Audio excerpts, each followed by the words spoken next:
Goeiemôre. Ons gaan in hierdie vakansietyd met ons digitale boodskappe stilstaan by 4 karakters vanuit die Bybel. Die karakter waarby ons vanoggend stilstaan is die verhaal van die diensmeisie van Naaman. En die teksgedeelte wat ons lees is uit 2 Konings hoofstuk 5 vanaf vers 1 tot 15. Ek wil gedeeltes lees uit vers 2 en 3 asook 14 en 15. En daar staan op een van hulle strooptogte het die Arameërs 'n jong dogtertjie uit Israel ontvoer wat Naaman se vrou se bediende geword het. Dan word daar vertel hoe Naaman se vrou vir haar vertel van Naaman wat siek geraak het met melaatsheid. Toe sê sy vir die vrou: "Ag, as meneer net by die profeet in Samaria kon uitkom, dan sal hy vir meneer van sy melaatsheid gesond maak." Vers 14 en 15, Naaman het toe afgegaan na die Jordaan toe en hom 7 keer daarin gebad en sy vel het gesond geword soos die van 'n klein seentjie en hy was weer rein. Naaman het voor die man van God gaan staan en gesê: "Ek weet nou daar is geen God op die hele aarde nie, behalwe in Israel."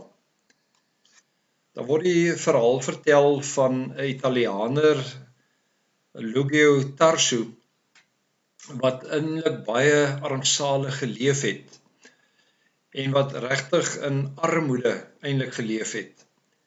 Na sy dood het hulle 246 kosbare viole in sy solder gevind. En een van die kosbaarste besitting was 'n Stradivarius wat na 147 jaar weer gespeel kon word. As mens hierdie verhaal luister, dan wonder mens, maar wat is dit wat Luigi verhinder het om hierdie kosbare skatte eintlik met die wêreld te deel? Want dink jy die ongelooflike musiek wat na vore gebring is vanuit die klank van hierdie viole?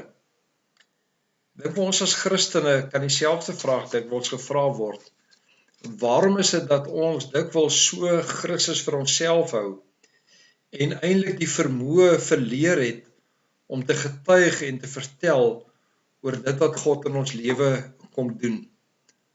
Ons is dikwels so gerig op ons eie geestelike versorging, ons eie geestelike groei, dat ons nalat om uit te gee, om te deel, ook dit wat God in ons lewe dan ook gedoen het.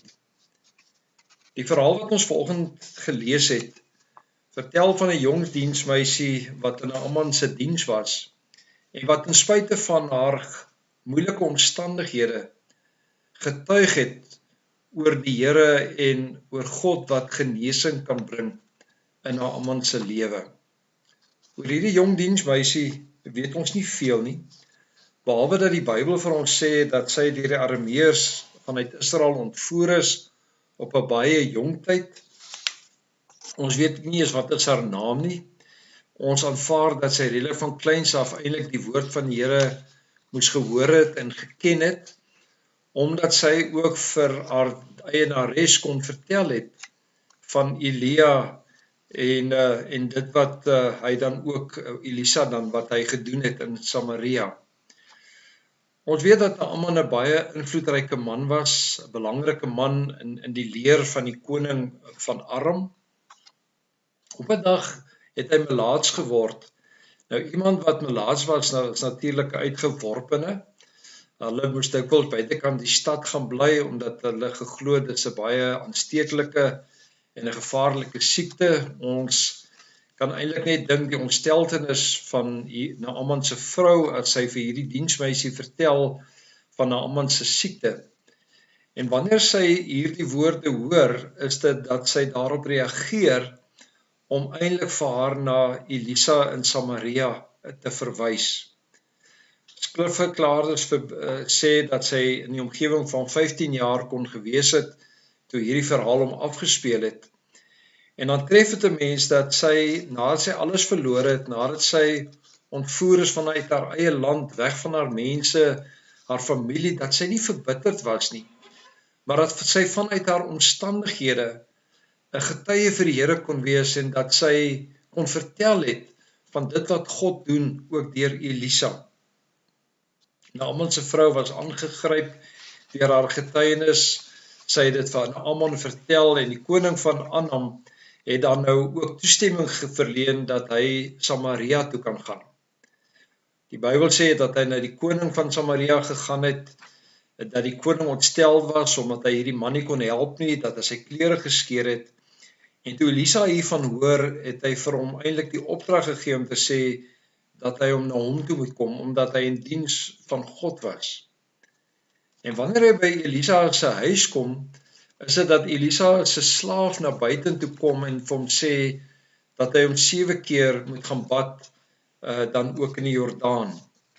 En dan lees ons dat Naaman ontsteld was hieroor, dat hy nie kon glo dat Elisa nie eers self uitgekom het om hierdie boodskap vir hom te gee nie, maar dat hy sy slaaf gestuur het en dat hy hom eintlik opgeruk het daaroor en dat hy wou teruggaan, maar dat sy amptenare wat saam met hom daar was, dan eintlik vir hom gesoewat en gesê het, maar gaan gee net uitvoering aan hierdie opdrag. En dan lees ons hoe hy hom gaan was het in die Jordaanrivier en hoe hy gereinig geword het en sy vel geword het soos die van 'n jong man. En dan lees ons dat hy nie net gesond geword het nie, maar dat hierdie gebeure vir hom eintlik ook tot geloof bring en dat hy die Here leer ken, ook as sy persoonlike verlosser. En dan wanneer hy teruggaan na Elisa toe, wil hy vir hom die geskenke wat hy eintlik aan die koning van Samaria wou bring, en dit vir hom wou gee, dan weier hy dit, omdat God nie deur geskenke omgekoop kan word nie.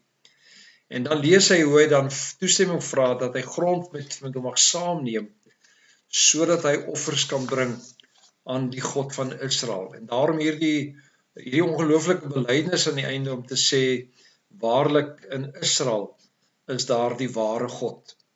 En dan lees 'n mens eintlik in hierdie verhaal van 'n jong dogter wat op 'n jong ouderdom weggevoer is van haar huis, wat eintlik alle rede gehad het om verbitter te wees, maar wat gekies het om die lewe te leef en in haar omstandighede nie verbitterd was nie, maar ook nog steeds haar geloof in die Here geleef het, en sodat sy op 'n plek gekom het waar sy eintlik vir haar eienares kon help, om nie net haar man tot genesing te bring nie, maar ook om die Here as sy God te kon leer ken. Uit hierdie verhaal is dit dat ons vir onsself kan leer om te sê, dikwels gebeur daar slegte goed met ons kom dikwels in moeilike omstandighede, maar dat ons te alle tye moet besef dat ons ook in diens is van die Here, en dat God ook ons gebruik, ook as eenvoudige mense, as sy getuie ook vir hom.